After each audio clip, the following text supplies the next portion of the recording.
আপনি কি জানেন বর্ধমানের জীবন্ত কৃষ্ণকালী মায়ের কথা? এই মন্দিরের ভক্তের সাথে মা স্বয়ং কথা বলেন। মা কখন দেখা দেবেন তা আগে থেকেই জানিয়ে দেন। মা এখানে চোখে লীলা করেন। এখানে মায়ের পায়ের নুপুরের আওয়াজ শোনা যায়। বর্ধমানের এই মন্দির খুবই ভাইরাল। দেশ বিদেশের বিভিন্ন প্রান্তে আস্তে আস্তে এই মায়ের লীলা কাহিনী ছড়িয়ে পড়েছে।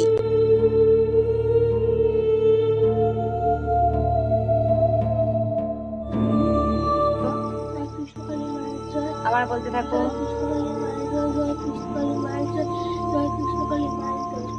এই মন্দিরে রয়েছে এক অলৌকিক ত্রিশূল, যেই ত্রিশূল ভক্তদের মাথায় ঠেকালে সব দুঃখ কষ্ট দূর হয়ে যায়। এই ধরনের মায়ের লীলা কাহিনী জানতে আমাদের চ্যানেলটি সাবস্ক্রাইব করুন ও পেজটি